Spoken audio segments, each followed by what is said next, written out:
Hello, नमस्कार, सत श्री अकाल दोस्तों। मैं हूं आपका दोस्त रवि। आपका स्वागत करता हूं अपने यूट्यूब चैनल प्रकाश पेट्स हेवन पर।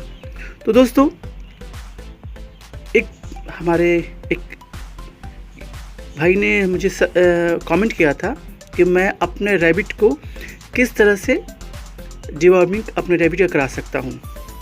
तो दोस्तों, डिवॉर्मिंग कराने से पहले 2-3-4 बातों का आपको ख्याल रखना चाहिए।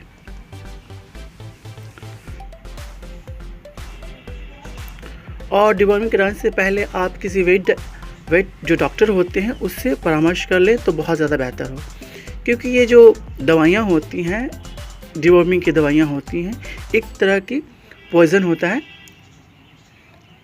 तो कुछ बातों को आपको ध्यान रखना चाहिए डिवॉर्मिंग कराते हुए।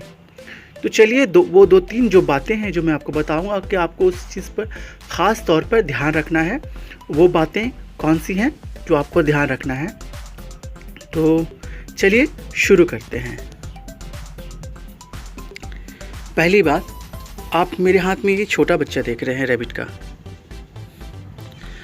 आपको पहला जो पॉइंट है आपको ध्यान रखना है कि जिस रैबिट का आप डिवॉर्मिंग कराने जा रहे हैं उसकी उम्र और उसका वेट हमेशा ध्यान रखें कि वो जो रैबिट है उसकी उम्र कितनी है और उसका बॉडी वेट कितना है।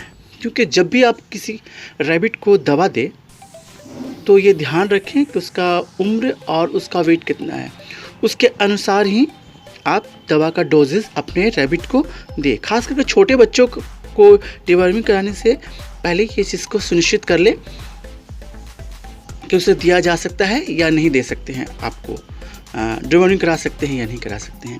थोड़ा आप छोटे बच्चों पर, जो बहुत छोटे बच्चे हों तो उसका डिवॉर्मिंग ना ही कराएं तो ज़्यादा बेहतर है, लेकिन ऐसा तो डिवॉर्मिंग करा लेना चाहिए। मैं बाद में जो छोटे बच्चे हैं या सेमी एडल्ट हैं या एडल्ट हैं उसका किस तरह से मैं डोज आप और हम डोजेस दे सकते हैं अपने रैबिट को डिवॉर्मिंग के लिए, मैं उसको बताऊंगा। लेकिन जो 3 मुख्य बातें हैं वो पहले हम कर लेते हैं। पहला तो, जब छोटे बच्चों को आप डिवॉर्मिंग कराते हैं तो उसका क्या ध्यान रखें, और सेकंड जो बात है वो मैं फिर आपको बताता हूँ।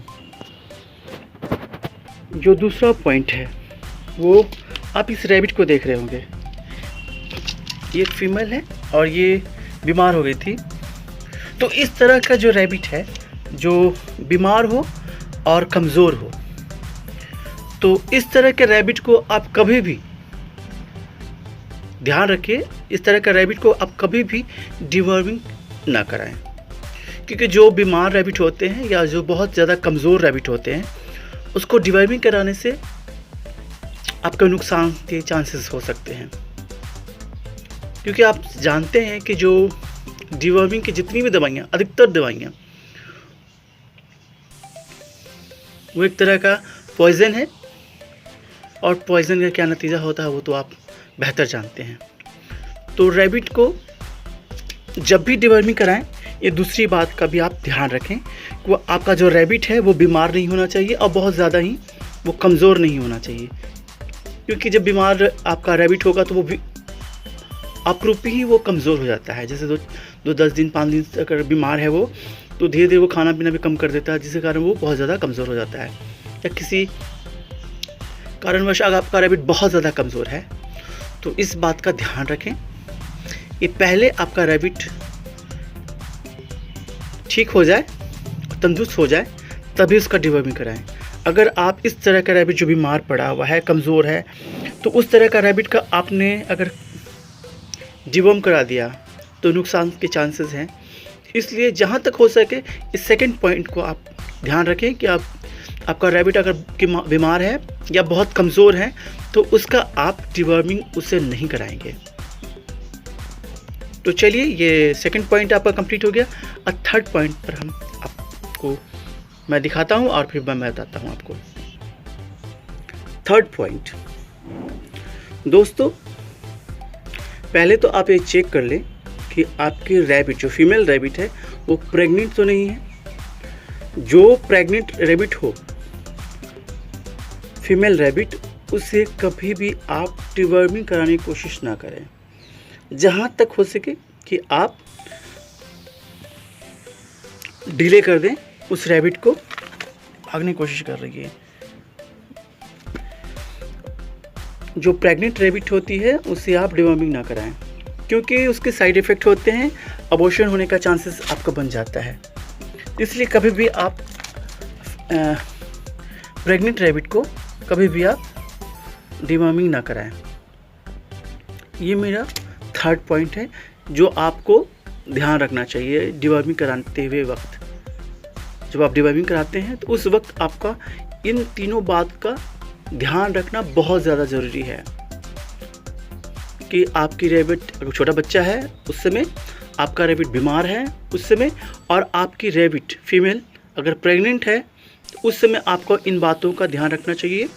और डिवॉर्मिंग कराते वक्त कि फीमेल रैबिट को आप डिवॉर्मिंग ना कराएं, कमज़ोर रैबिट है उससे डिवॉर्मिंग ना कराएं, या बहुत ज़्यादा छोटा बच्चा है उससे भी डिवॉर्मिंग ना कराएं। तो चलिए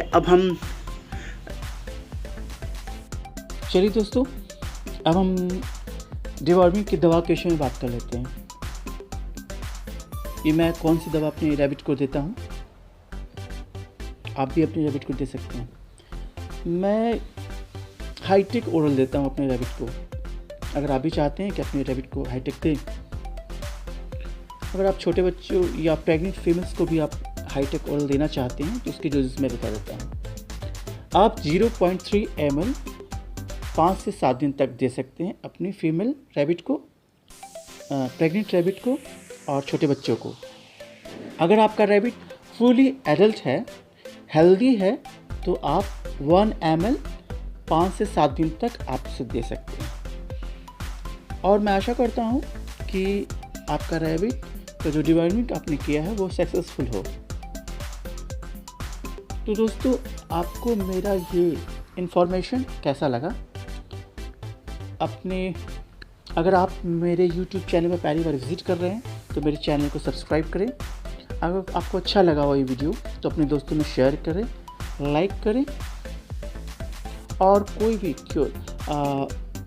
आपका क्वेश्चन हो तो कमेंट जरूर करें और बताएं कि ये वीडियो आपको कैसा लगा, और नेक्स्ट टाइम मैं किस टॉपिक पर आपको वीडियो बनाकर दूं तो आप कमेंट कर सकते हैं। Thank you very much video को देखने के लिए।